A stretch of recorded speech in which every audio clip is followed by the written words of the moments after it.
Blended finance has been a topic of huge debate and controversy. The system entails the use of development finance to attract commercial capital for sustainability and climate resilient projects in developing countries. But observers criticize the strategy, saying the main recipients of funding, arguably meant to assist those who actually need it, have instead been global conglomerates, major financial intermediaries, and private equity companies.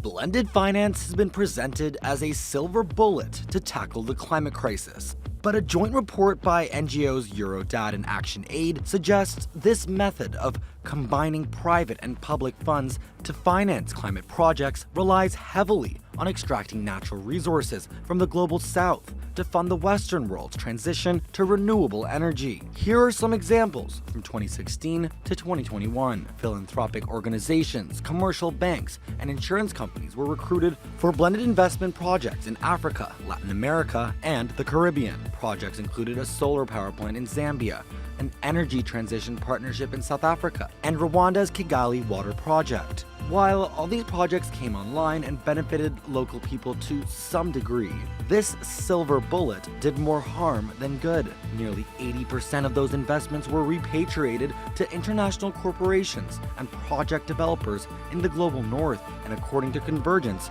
the global network for blended finance, the least developed countries received only 27% of the total financing. Experts say the financial model increases poor nations' debt by channeling funds through loans and ultimately linking global warming, biodiversity loss, and climate disasters to profitability.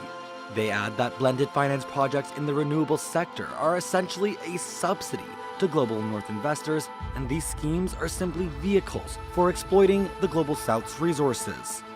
When you look at the reality of this type of finance, it's actually continuing the extractive nature of economic relations between the global north and the global south. The reason is because in Africa in particular, we only attract less than 2% of global finance that is destined to renewable energy investments. But the majority of the renewable energy that is produced is actually exported to Europe to secure energy security for Europe, rather than delivering to the 600 million people in Africa who have no access to electricity today. So it's purely extractive, even though it's concessional finance at low interest rate, but it's extractive. It's using the natural resources of the global south in order to secure energy production for European markets. What do you say to academics who've said that blended finances focus on private investments in global south energy projects is linked to profitability?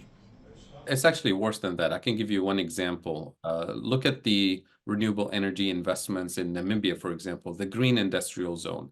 Everything sounds good. It's green investments, green electricity, green industrialization for job creation. Namibia is water poor and has severe droughts, and the majority of the investment is to produce green hydrogen, which requires massive amounts of water, which is coming from seawater desalination that creates a huge ecological negative impact because of the sea salt that is dumped back in the ocean, raises the salinity, warms the water, and destroys the blue economy.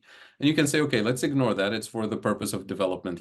For the purpose of industrialization. Except the type of manufacturing that is put into the green industrial zone is the assembly line manufacturing that is no longer needed in the global north, is outsourced to Namibia at low cost of labor, is used to assemble products that are then shipped without having to pay the CBAM tax, the Carbon Border Adjustment Mechanism tax, which means that this green industrialization with European investment is actually an inflation management tool for the European economy, and it's a trade weapon against other competitors who don't have access to green industrialization, so to speak. But from the Namibian side, it's actually locking Namibia at the bottom of the global value chain and perpetuating the colonial role that was imposed on African countries, which is we're the place for the cheap raw materials, we're the consumers of industrial output from the north,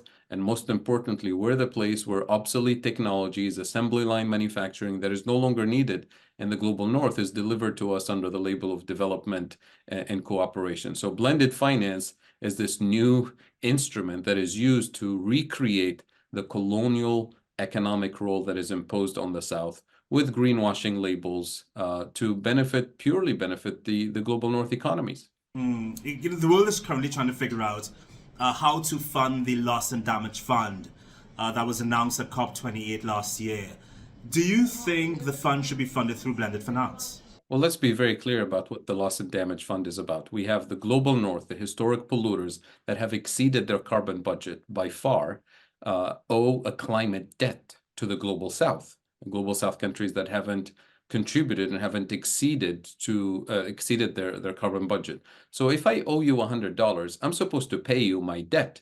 I'm not supposed to lend you money and then control the way you use that money. I'm not supposed to give you money and then ask in return for you to give me access and control over your forest under the label of carbon markets, for example. I'm not supposed to give you money and investments and ask that you produce green energy for my markets, for my benefits. I'm just supposed to pay you the debt.